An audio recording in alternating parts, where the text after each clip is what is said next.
다양한 바이오 이슈를 과학 기자의 시각으로 집중 분석하는 바이오 위클리 코너입니다. 이성규 기자와 함께하겠습니다.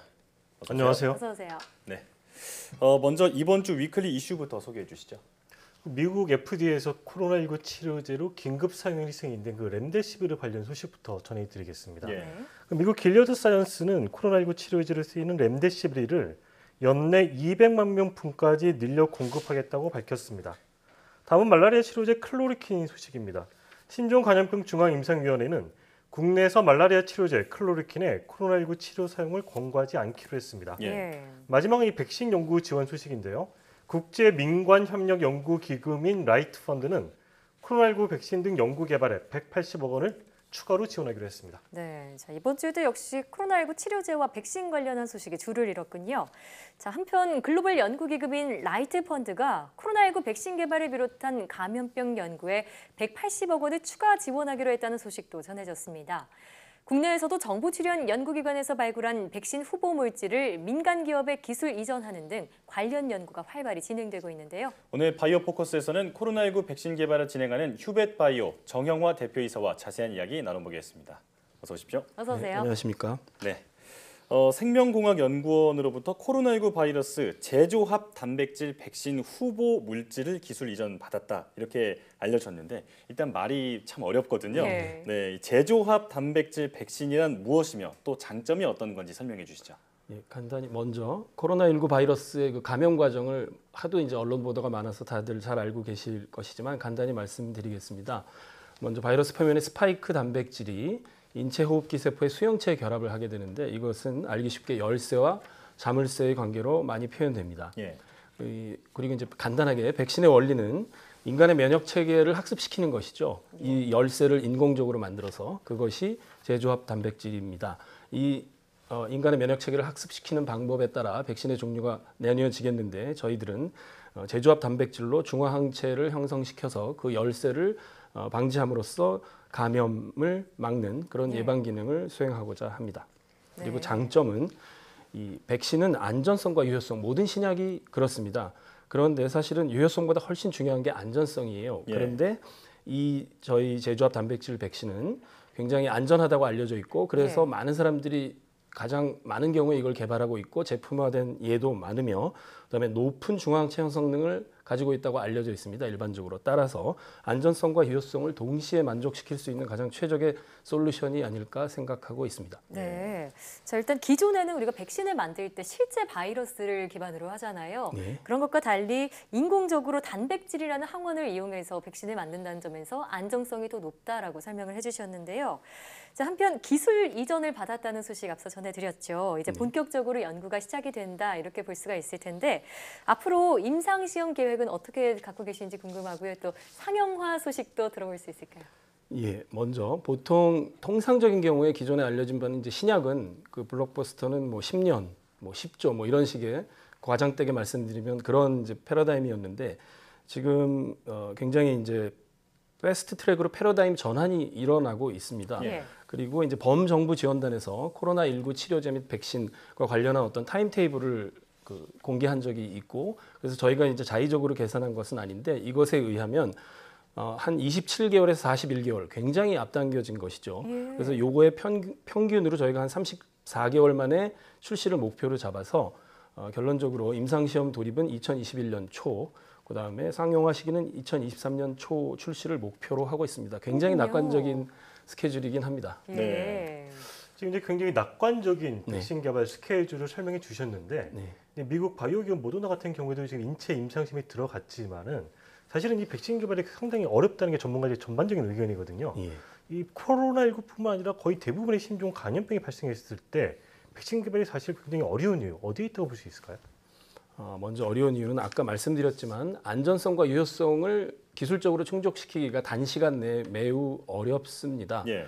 이제 그런 기본적인 이제 어려움이 있고요. 그다음에 지금까지 사람들이 너무 방심을 했던 것이죠. 네. 저는 코로나19 이전과 이후로 이 세상이 나뉘어질 수 있다고 생각을 하는데요. 뭐 예를 들면 술잔을 돌린다든가 이런 게 지금은 없어지지 않았습니까? 맞습니다. 그러니까 굉장히 안일하게 사람들이 대처했던 것이고 이 인식이 부족했었는데 이번에 굉장히 크게 깨닫게 되어서 상시 질병 X에 대비하는 이제 상시 개발 체계가 이루어질 것이라고 보고요.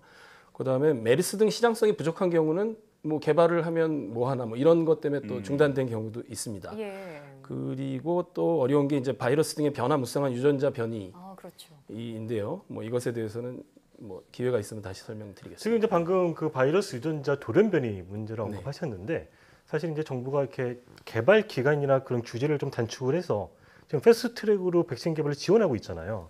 예. 그래서 뭐 어쨌든 굉장히 빠른 시기 안에 이전보다는 백신 개발이 이루어질 것으로 전망은 되지만 만약에 이 코로나19 바이러스가 돌연변을 일으킨다면은 개발된 백신이 무용지물이 아니냐 이런 주장도 제기되고 있거든요. 이 돌연변이 문제에 대해서는 어떤 대응 전략을 갖고 계신지도 궁금합니다. 예, 지금까지 알려진 바에 의하면 그 일상적인 돌연변이입니다. 지금 그 언론에도 가끔 보도가 되는데 그것은 그러니까 유전형의 어떤 변이, 그러니까 더 근본적인 건 혈청형의 변이인데 아직까지 이런 근본적인 변이는 가 있다는 증거는 나오지 않고 있습니다. 그리고 만약에 이 혈청형을 뛰어넘는 돌연변이가 심각하게 온다고 하더라도 저희의 기술은 원래 저희가 기술 이전을 받은 것은 그 바이러스 전문가인 고려대학교 약학대학 송대섭 교수님과 예. 그다음에 생명공학연구원의 정대섭 그 단장님이 공동으로 메르스 때부터 연구를 해오신 것이에요. 그래서 그게 이제 플랫폼이 돼서 이번에 시퀀스가 2월인가에 공개되자마자 한 달 내에 개발할 수 있었던 것이 예. 미리미리 수년간 약 7년간 연구를 해왔기 때문인데요. 만약에 혈청형을 뛰어넘는 돌연변이가 있다고 하더라도 저희 코로나 백신, 그러니까 메르스도 코로나고요. 코비드19도 코로나입니다. 예. 코로나 백신 플랫폼 기술을 가지고 있으므로 재빠르게 대응할 수 있다고 생각하고 있습니다. 예. 자, 그리고 또 최근 바이오 분야의 화두 가운데 하나가 바로 다중 오믹스 기술입니다. 유전체와 단백질체 등 여러 가지 데이터를 복합적으로 분석하는 최신 기술이라고 알려져 있는데 이 다중 오믹스라는 게 어떤 기술인지 그리고 질병 치료에는 왜 중요한 건지 설명해 주시죠. 예, 저희가 그 크게 바이러스와 캔서, 암을 큰 굵직한 파이프라인으로 가지고 있고 이제 그 세부적으로 내려가는데요. 그 암과 관련해서는 저희가 췌장암 조기 진단에 진력하고 있고 이것도 아마 개발이 되면 세계 최초일 것입니다. 아직 미국에서 많이 큰 돈을 들여 사고 있지만 뚜렷한 효과는 없는 것으로 알려져 있는데요. 먼저 어떤 암이나 마찬가지인데 이 암의 근본적인 치료법은 지금까지 알려진 바에 의하면 수술입니다. 예. 그럼 수술, 그 영어로 리섹터블 한 그러면 그게 뭐냐? 그 수술의 전제는 조기 발견이에요. 예. 그럼 빨리 그 발견을 해야 되는데 그럴 때는 지금까지는 지노믹스 유전체학만으로 뭐 해보다가 근데 사실 뚜렷한 성과가 없습니다. 그래서 유전체학, 단백체학, 대사체학 이런 것을 멀티로 예. 검지를 해서 빨리 디텍션을 한 다음에 그것을 이제 수술로서 근체하겠다 이런 취지입니다. 예, 다중 오믹스 그러니까 여러 가지 데이터를 종합적으로 분석해서 예. 연구 결과 등의 정확도를 높이는 그런 네, 기술에 그렇습니다. 대해서 설명을 들어봤고요. 네. 자, 다시 휴베바이오에서 개발 중인 백신 이야기 나눠보겠습니다. 네.